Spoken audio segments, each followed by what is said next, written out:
করে টিভিতে বলতে দেখেছিলাম যে চিরকালের জন্য তসলিমাকে কলকাতা থেকে তাড়িয়ে দেওয়া গেছে।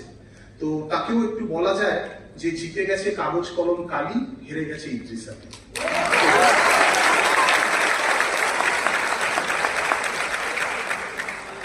তসলিমা নাসরিনের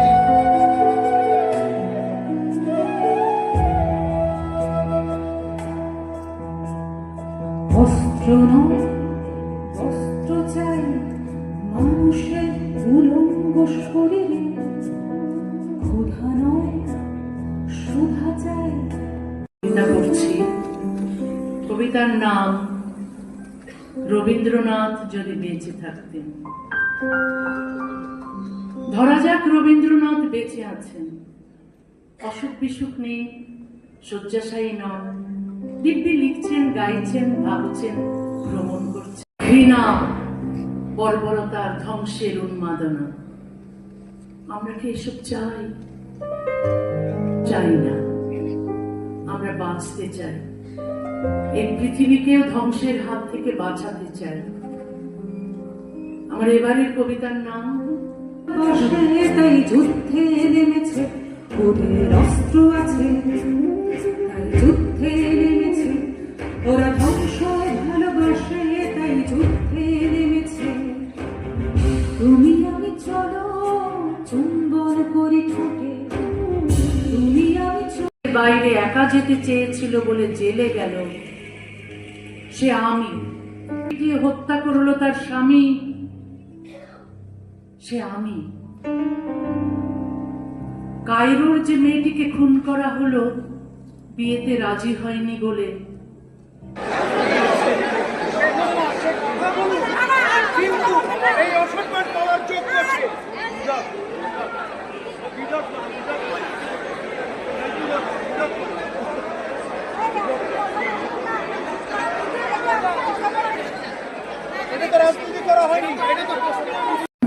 রুটি টিপে ধরা হয়।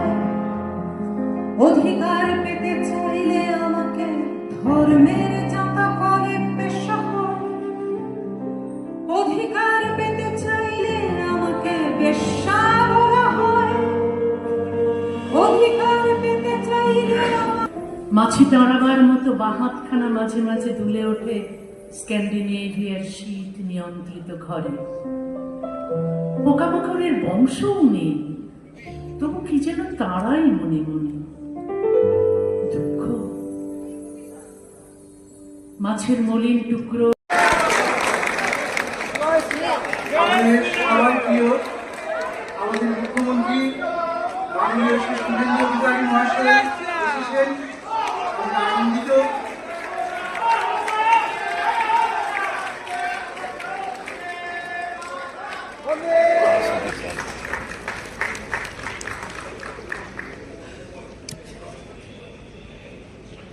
আমাদের মধ্যে উপস্থিত আছেন তরুণ কবি, বর্তমান সময়ের কবি মাননীয় শ্রী বিনায়ক বন্দ্যোপাধ্যায়, কবিরা মাননীয় আমাদের প্রিয় লেখিকাকে তসলিমা নাসরিনকে এই শহরে ফিরিয়ে আনবো।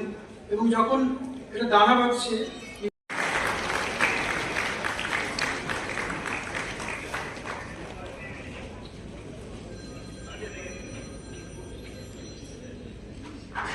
আমরা সেই এসে বসে আছি আমাদের প্রিয় লেখিকা।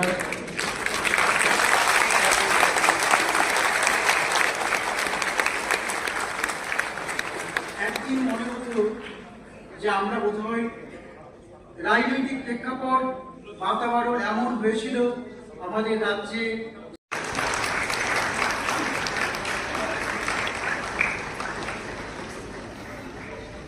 আমাদের মধ্যে উপস্থিত আছেন শ্রীমতী শাশ্বতী ঘোষ। একটু ঘুরে একটু ঘুরে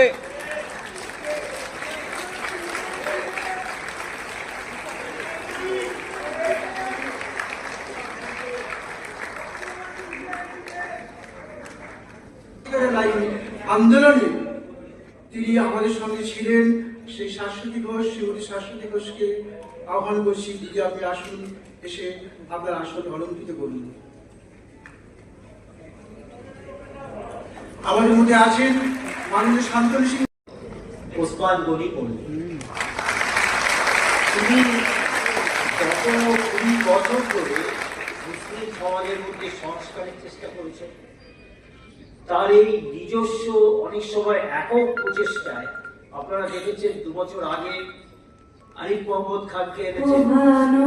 মধুর গম্ভীর প্রভাত অম্বর মাঝে দিকে দিগন্তরে ভুবন মন্দিরে মুখে পুড়ে দিচ্ছে একতাল গোবর, ভর দুপুরে ন্যাংটো করছে খোলা রাস্তায়।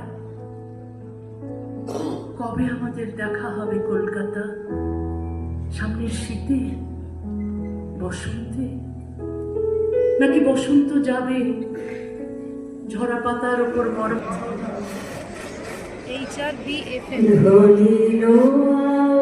ভালো মধুর গম্ভীর প্রভাত অম্বর মাঝে দিকে তাকে নিয়ে যে বিপুল আগ্রহ এখনো ভারতবর্ষ না, শুধু গোটা পৃথিবীতে। আজকে আপনারা জানেন, আজকে যেখানে আপনারা অনুষ্ঠান দেখছেন, এছাড়াও বহু লোক ফেসবুকে লাইভে চোখ পেতে আছে আমেরিকা থেকে, ইংল্যান্ড থেকে, সুদূর north pole to south pole, পৃথিবীর এমন কোনো জায়গা নেই। মনে আনাজ গুছিয়ে রাখি, ভাত মাছ নিয়ে এই বিদেশ বিভুঁইয়ে বারবার পাখি, হাত দুটো মাছি তাড়াবার মতো নাড়াই।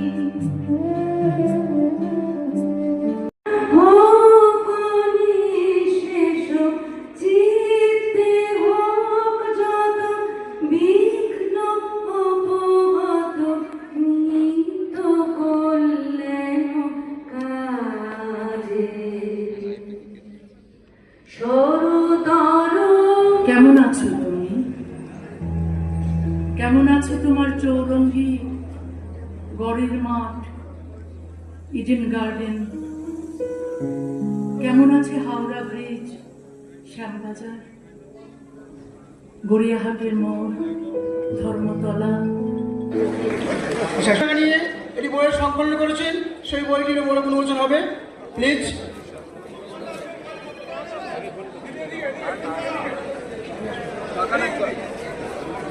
দিদি এইদিকে ঢেকে যাচ্ছে, মুখ ঢেকে যাচ্ছে। দিদি এইদিকে একটু তাকান, মুখ ঢেকে যাচ্ছে। আজ প্রায় 19 বছর পর কলকাতার মাটিতে দাঁড়িয়ে কবিতাটি পড়তে পারছি। এটিই হয়তো সেই প্রশ্নের উত্তর।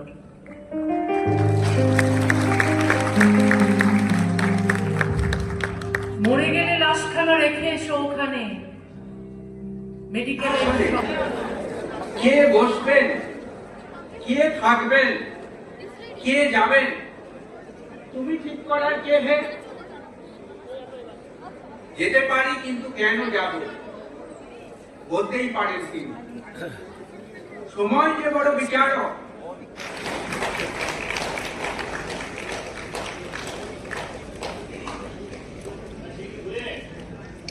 আমাদের মধ্যে উপস্থিত আছেন মাননীয় শ্রী স্বপন দাশগুপ্ত মহাশয়, তিনি আমাদের।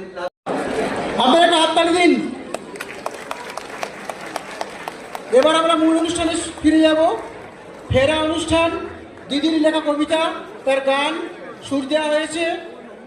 আপনার ধৈর্য ধরে বসুন, এটি মনোজ্ঞ অনুষ্ঠান হবে আমি নিশ্চিত করে বলতে পারি। প্লিজ আপনারা বসুন। আমাদের কর্মী ও পরিবেশ কর্মী, আমাদের এই অনুষ্ঠানের অন্যতম উদ্যোক্তা শ্রী মোহিত রায়, আমি তাকে আসন গ্রহণ করার জন্য অনুরোধ করছি।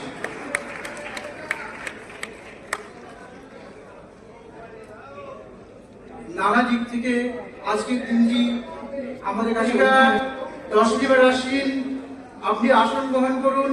আপনার জন্যে শুধু ইংল্যান্ড থেকে, আমেরিকা থেকে, কোচবিহার থেকে, মেদিনীপুর থেকে একবার চোখের দেখা দেখার জন্য এসেছেন। আপনার কাছ থেকে তারা শুনবেন মূল্যবান কথা। আপনাকে আসন গ্রহণ করার জন্য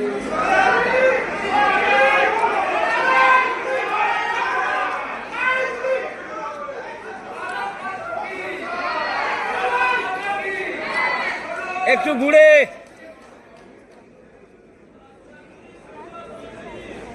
একটু এদিকে ঘুরবেন।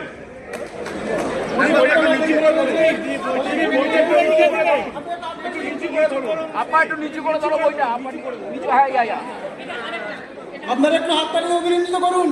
আপনি ছেড়ে দিন বইটা, ছেড়ে দিন।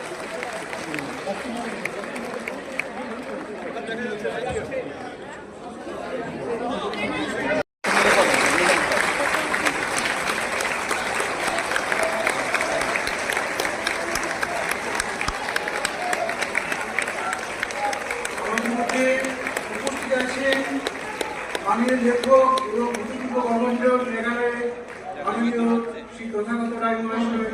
ও নিষেধাজ্ঞার বিরুদ্ধে বাক স্বাধীনতা, মুক্ত চিন্তা এবং মানুষের ভালোবাসার একটি জয়।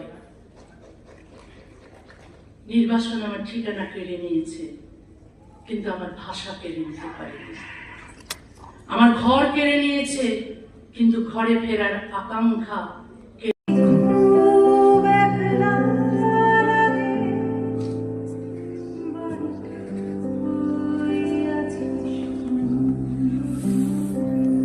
বাড়িটা তুই আছিস কেমন?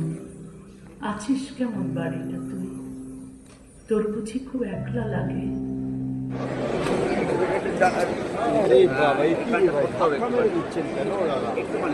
আচ্ছা, অর্গানাইজারদের বলছি কি স্টেজটা রেডি করে দিন। ভলেন্টিয়ারদের বলছি চেয়ারগুলো সরিয়ে দিন, স্টেজটা রেডি করে দিন। সুদূর আন্দামান থেকে এসছেন অনাদি বিশ্বাস, তিনি একজন প্রশ্নকারীকে হত্যা করলে সেই প্রশ্ন আরো বহু মানুষের কণ্ঠে ফিরে আসে।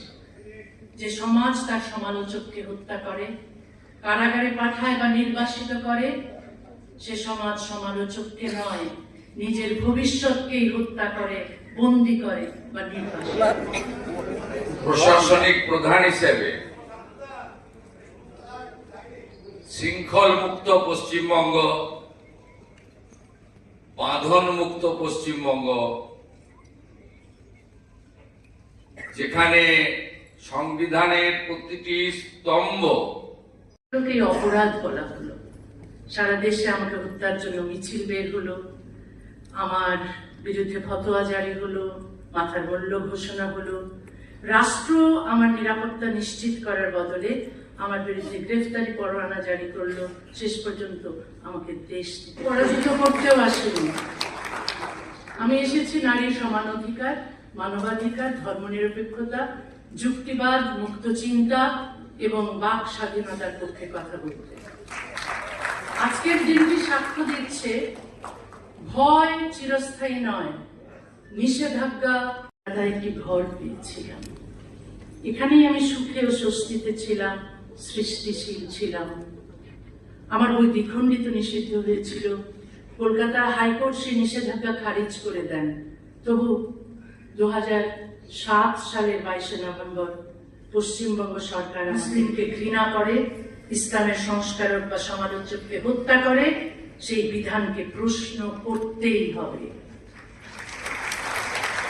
আরো বেদনাদায়ক হলো, মুসলিম সমাজকে অন্ধকারে রাখতে শুধু ইসলামী উগ্রপন্থীরাই সক্রিয় নন, তথাকথিত প্রগতিশীল ও বামপন্থীদের একটি অংশ এই পথে পেয়েছিলাম।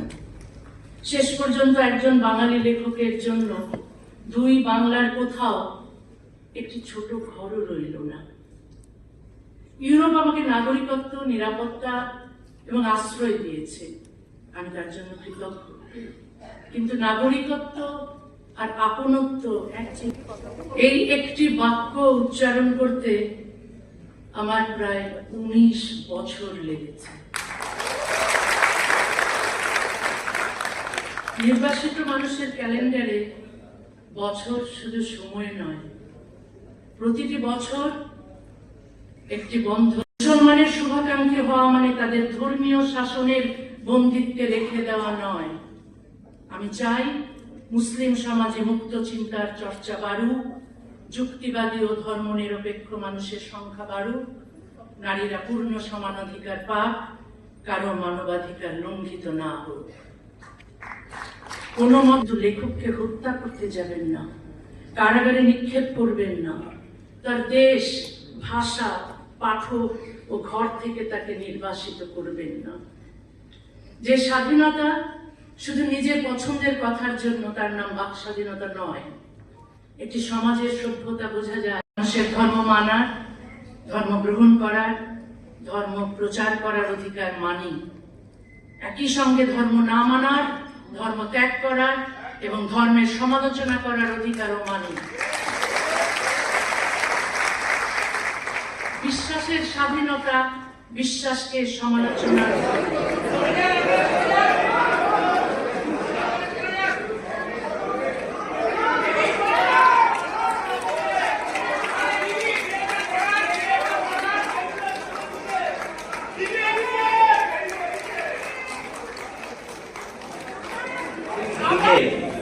নক্ষত্র শ্রীমতী তসলিমা নাসরিন গতকাল দুপুরে তাকে বিমানবন্দরে অভ্যর্থনা দিয়ে নিয়ে আসতে গিয়েছিলাম। প্রথম কলকাতায় পা দিয়ে ইউরোপের বিভিন্ন দেশ ঘুরে বেরিয়েছেন। তার মনে হয়েছে এবার তার নিজের জায়গায় ফেরা উচিত। অতএব তিনি ফিরলেন যে ফেরা যাক বাম শাসিত ধর্মনিরপেক্ষ পশ্চিমবঙ্গ। পশ্চিমবঙ্গের মানুষ তখনও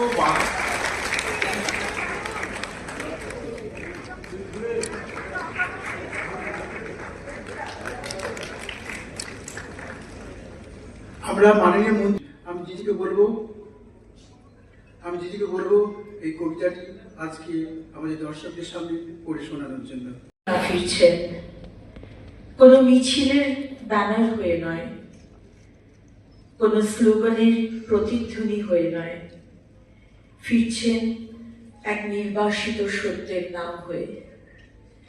যে সত্যকে ভয় পেয়েছিল উগ্রতা, অসহিষ্ণুতা আর ক্ষমতার অহংকার। আমি বলেছি যে পৃথিবীর কোনো শহরে এরকম কবিকে অভ্যর্থনা জানানোর জন্য এরকম 13খানা হরিণ জল জল করে জ্বলেনি। আমারও বয়স 9 করে 50 হয়ে গেছে, আমি আমার জীবদ্দশায় দেখিনি বা শুনিও নি। সে মন্ত্রীকার আমাদের প্রিয় লেখিকাকে চোখে দেখার জন্য তাকে এক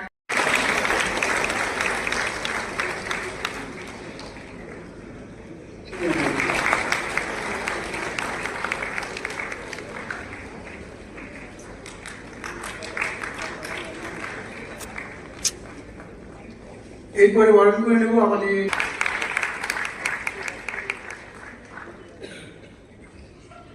এবার হয়তো আদারওয়াইজ আমার সঙ্গে তাদের কোনো মত মিল নেই, কিন্তু তসলিমার ব্যাপারে একই ব্যাপার। মণিশঙ্কর রায়ের কথা বলছি আমি। আমার বিশেষ বন্ধুও আছে এবং শত্রুও আছে, দুটোই একসঙ্গে চলে। এই সাহস আমি খুব কম লোকের মধ্যে দেখেছি। আর মনন সিংহিনী কেন তো বুঝতেই পারছি, মনন সিংহ নামটার সাথে সিংহিনী ব্যাপারটা বেশ খাপ খেয়ে গেছে, কিন্তু ওর কোনো খেতাবের রুচি নেই। সেই জন্য উনি এমবিবিএস ডাক্তার হওয়া সত্ত্বেও নামের আগে ডাক লেখেন না। নমস্কার। মঞ্চে উপবিষ্ট এবং সামনে উপবিষ্ট বিশিষ্ট জনেদের, যারা অনেক কষ্ট করে 2 দশক বাদে তসলিমা নাসরিনের কলকাতায় ফেরার ঘটনাকে স্মরণীয় করে রাখতে এবং তার বক্তব্য আর কবিতা পাঠ শুনতে আজ সমবেত হয়েছে। আমি যে হানি আসতে পারে, তো সেখানে উনি আমাদের অনুপ্রেরণা হয়ে উঠবেন এবং হয়ে উঠছেন। নতুন সরকার যে আজকে আবার নিয়ে এসছে আর কি, তো সেই ব্যাপারে কি বলবেন? দেখুন, এটা করা অনেক আগেই উচিত ছিল। একজন লেখিকা কোনো ধর্ম বা সে যদি ধর্মের জিনিসটাকে সামনে না আনে, একটা লেখিকা সে লেখে, সে সমাজকে তুলে ধরে, সমাজকে আমাদের চোখের সামনে খাতা কলমে তুলে আনে। লড়াইয়ের তো শুধু ঢাল তলোয়ার থাকে না, কলমও থাকে। তো বিজেপি সরকার এসে যে ইনিশিয়েটিভটা নিয়েছে, উনি পারমিশন দিয়েছেন। এটা হয়তো আজ থেকে 15 বছর আগেও হতে পারতো, 10 বছর আগেও হতে পারতো, কিন্তু সত্তা পরিবর্তনের পর যে ইনিশিয়েটিভটা নেওয়া হয়েছে, তার জন্য আমি মনে করি পশ্চিমবঙ্গে উপস্থিত সমস্ত লেখক লেখিকা যারা সমাজকে সত্যের চোখ দিয়ে দেখে, তারা প্রত্যেকেই অনেক ধন্যবাদ বা থ্যাঙ্কফুল ফিল করছে।